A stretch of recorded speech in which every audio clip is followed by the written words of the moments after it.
A few weeks ago, I was admiring all the improvements to our social hall. I was looking at the walls and loving how the super white paint color is layered on top of the Balboa mist.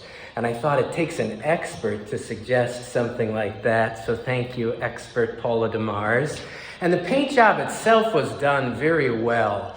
The walls kind of restored from all the bumps and bruises, and then so carefully painted by a professional. Thank you, Mike Paler, wherever you are. There you are.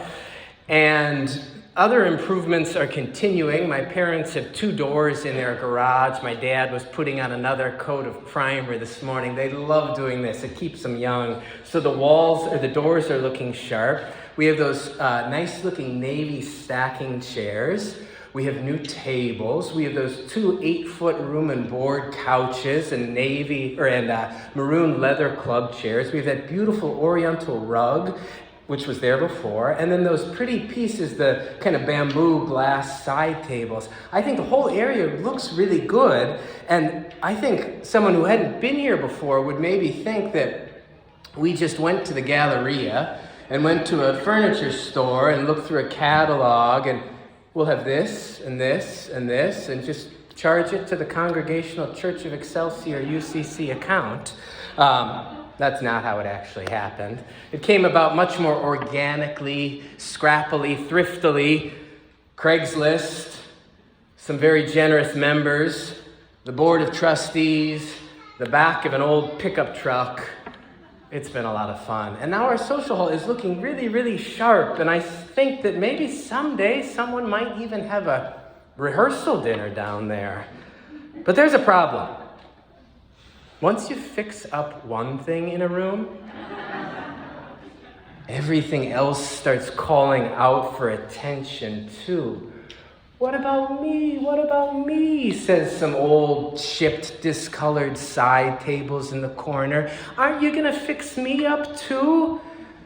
And I mean, there's just so much need in the world, isn't there? You can't stop and pay attention to every sad piece of furniture calling out for your help. Sometimes you just have to keep walking through life, keep walking through the world, close your eyes, keep walking until you end up at a public library or a bank lobby or a coffee shop where everything looks nice. There's so much need in the world of interior design, and only so much we can do. So a few weeks ago, I was admiring all the improvements in our new social hall, but then someone interrupted me. I was there and we were looking at the paint colors, the furniture, the tables, the chairs, and then this person said, but look at the ceiling tiles. And we looked up and they were crinkled and discolored. And in one of them, I think 60 years ago or something, there must have been a coffee hour and Bonnie was trying to get everybody's attention and no one was paying attention to Bonnie, so she must have pulled out a revolver and shot it at the ceiling like they used to, because there's a hole in one of the ceiling tiles. I didn't ask to be told this. Now it's all I can think about when I'm down there. So when you're at coffee hour today, keep your heads down. The Word of God does not always land softly upon our hearts. It's hard to come to church and to hear about all the problems in the world of interior design. It's too depressing. So I was just minding my own business. You were minding your own business, and then someone pointed out something to us and we couldn't ignore it. A little bit like Moses. Moses, who is just minding his own business, doing what he always does. We don't know why God speaks to Moses. He doesn't seem particularly well qualified. He's just lucky. He's saved in that basket at birth and then raised by the princess. He has a temper. He loses his temper once and commits a terrible crime. He has to flee, and he gets away with it, just like some people always get away with things. And as he's fleeing, he meets a girl. And lucky for him, he's saved by this girl's family too. Because Moses, let's say, had been applying for positions to be a keeper of sheep.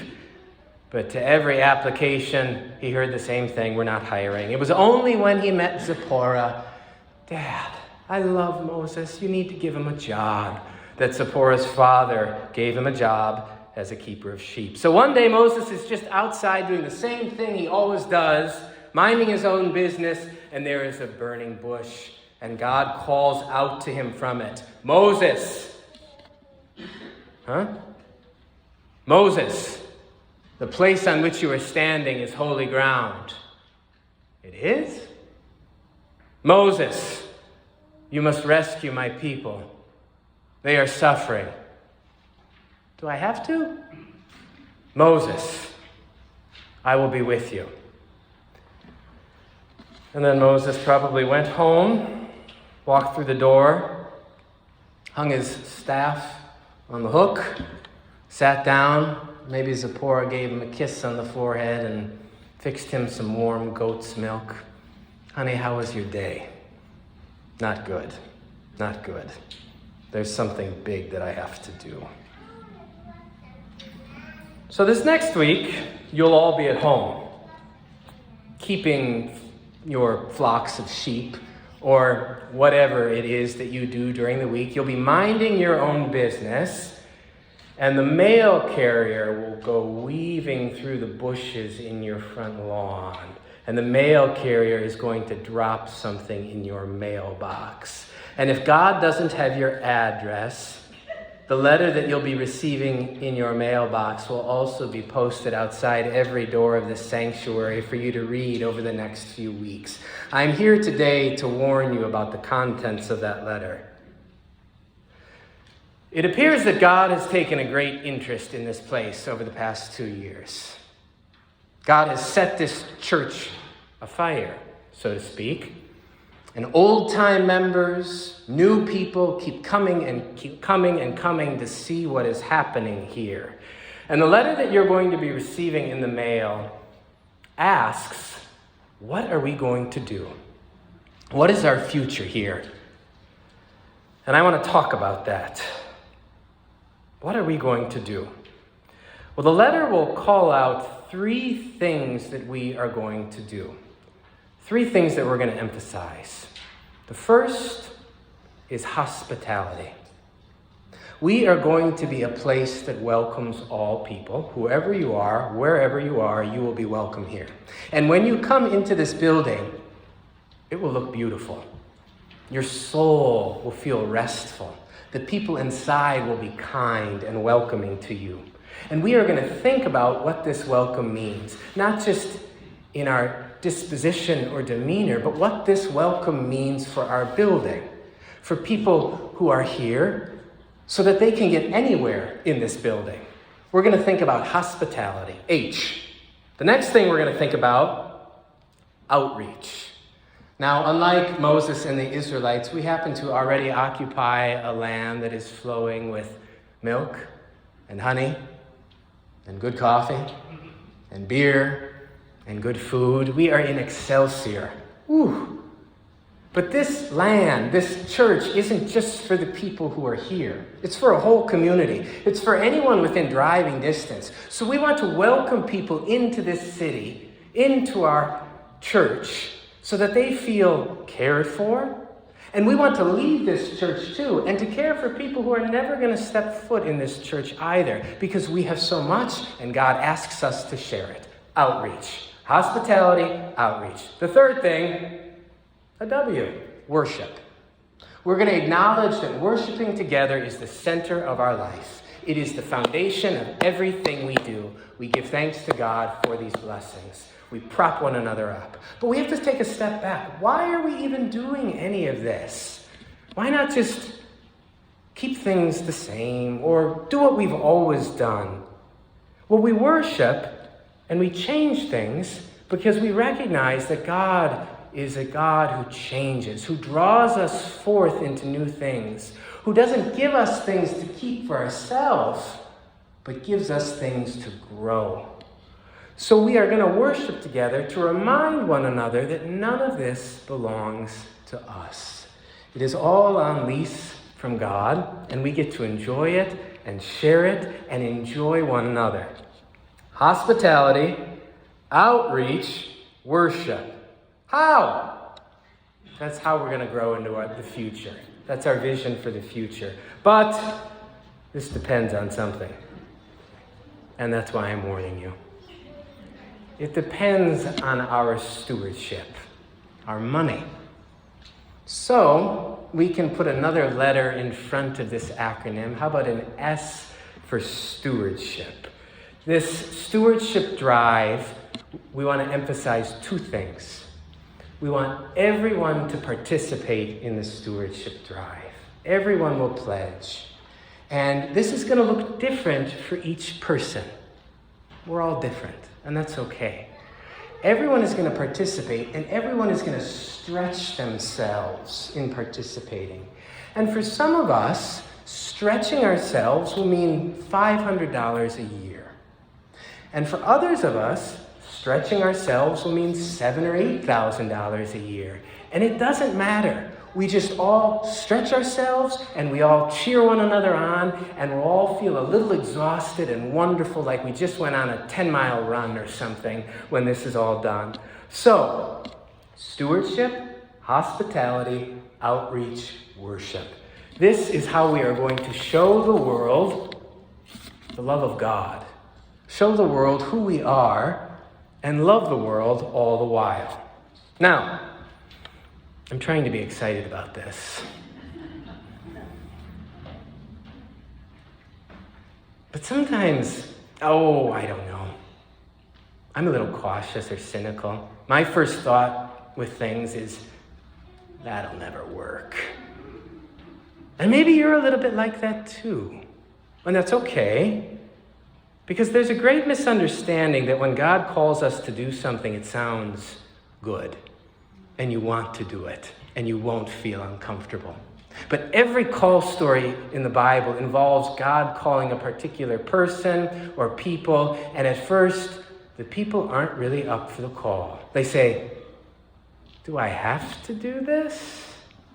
So if you're feeling that, you're in good company.